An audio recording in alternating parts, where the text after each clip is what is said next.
MP साहब, अभी भाजपा विधायक नंदकिशोर गुर्जर जी ने एक बड़ा बयान दिया है चौधरी राकेश टिकैत को लेकर। उसने कहा कि चौधरी राकेश टिकैत ने देश को तीसरी बार गुलाम बनाया, लाल किले पे खालिस्तान का झंडा लहरा के। क्या कहना चाहेंगे? देखिए, मैं ये कहना चाहूंगा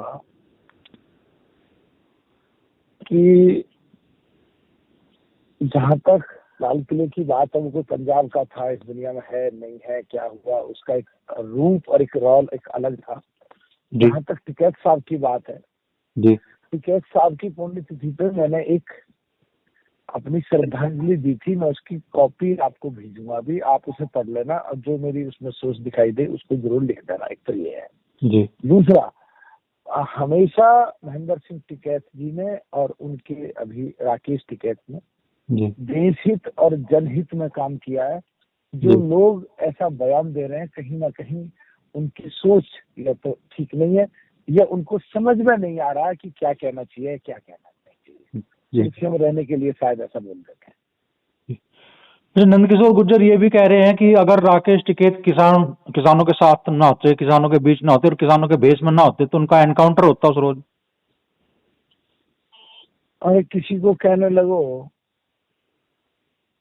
कि तुम आदमी ना होते और मेंढक होते तो बरसात में पानी में तैरते, इसका क्या मतलब है? राकेश टिकैत किसान नेता हैं और उनके पिताजी किसानों के मसीहा और किसानों के नेता थे, और उनकी एक जगह ऐसी चीज थी जो देश स्तर पर एक्सेप्टेंस थी। और इसीलिए मैंने उनकी पुण्यतिथि पर किसानों का मसीहा, किसानों का देवता कह के अपनी श्रद्धांजलि दी थी, जो आपको भेजूंगा। तो ये बिल्कुल एक संवैधानिक पद पर रहते हुए किसी भी व्यक्ति को इतना गैर जिम्मेदार बयान केवल सुर्खी और चर्चा में रहने के लिए दिया जाए, जिसकी मैं घोर निंदा करता हूँ। अच्छा, राष्ट्रीय लोकदल के कुछ विधायक कह रहे हैं कि अब जाट समाज गुर्जर आपस में सामंजस्य बन रहा है, पॉलिटिकल तौर पर भी लोग जुड़ रहे हैं, तो उस ताने बाने को तोड़ने का ये प्रयास, ये बयान है। देखिए, ये ताना बाना किसी के तोड़ने से ना तो इतनी जल्दी टूटता जी, और किसी के जोड़ने से ना ये इतना जल्दी जुड़ता जी, है ना जी। और जहां तक मेरी बात है, मेरा तो जाटों से विशेष संबंध रहा है।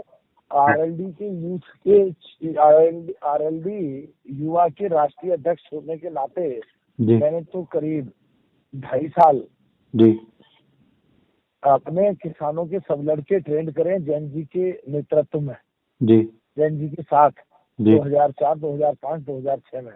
जी। तो आहिस्ता आहिस्ता पिछले दशकों में, पिछले करीब 20 पिछले पहले चौधरी चरण सिंह जी ने शुरुआत की, फिर अजीत सिंह जी ने जैन जी से आगे बढ़ा रहे हैं। जाट और गुर्जर एक तरफ नजदीक आते जा रहे हैं, जिससे पश्चिम बिल्कुल ऐसा तुल करके खड़ा हो जाएगा कि बिल्कुल एकदम एक तरफा चुनाव हो जाएगा जाट और गुर्जर साथ आने से। किसी की हो सकती है साजिश, बट कामयाब नहीं होगी।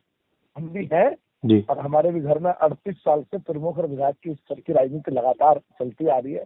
चेयरमैन डिस्ट्रिक्ट बोर्ड, पहले गांव प्रधान, फिर बीडीसी, फिर ब्लॉक प्रमुख, फिर चेयरमैन डिस्ट्रिक्ट बोर्ड, फिर एमएलसी, फिर एमएलए, फिर मैं एमएलसी, फिर एमएलए लकीराम जी, फिर मिनिस्टर, फिर एमपी, लगातार होते आ रहे हैं।